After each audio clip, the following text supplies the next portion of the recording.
The federal government is urging Canadians abroad to come home as borders around the world close. But for some, that's easier said than done.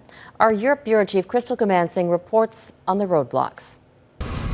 When Europe closed its borders to foreigners, some Canadians became stranded.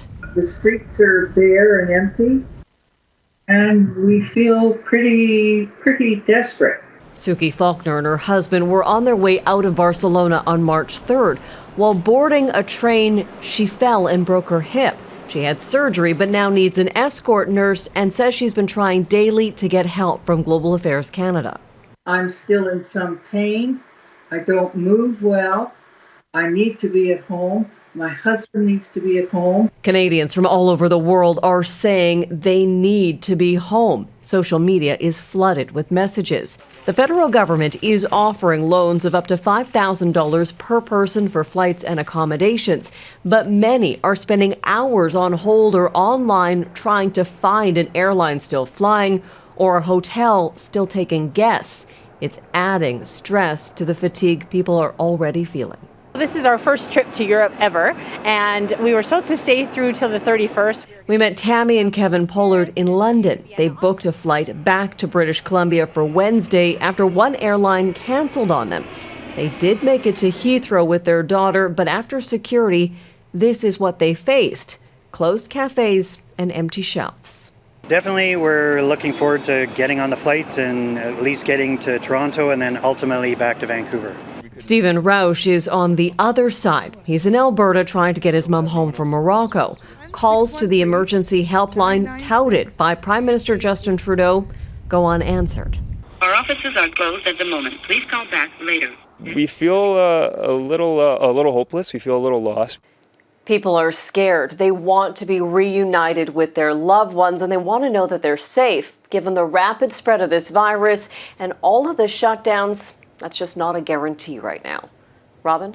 Gourmando in London. Small businesses across Canada are facing a harsh new reality. Some are being forced to close, putting thousands of Canadians out of work.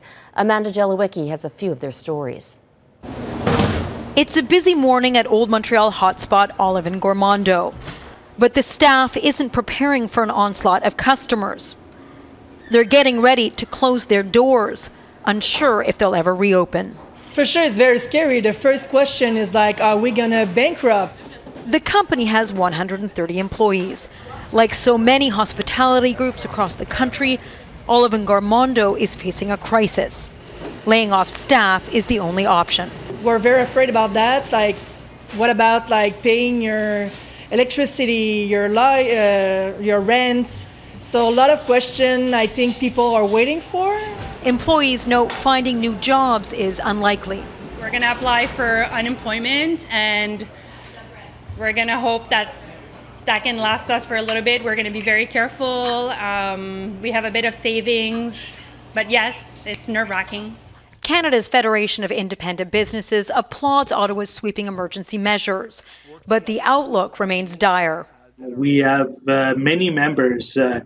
25% of small business in Canada think that they won't be able to survive more than 4 weeks. No, not right now. The reality is people are scared. Young parent Stephanie Gabamonte and her husband both lost their jobs this week. Gabamonte isn't sure she qualifies for EI because she just returned from mat leave. She spent hours on the phone with Service Canada, but got no answers. My husband, we're talking about 55% of his salary, of one salary with 2 children. We have a mortgage to pay. We're hoping that all this hard work doesn't just go to waste after this virus that's attacking us. A virus that didn't exist just a few months ago is now upending so many Canadian lives, leaving many asking, how and when will it all end?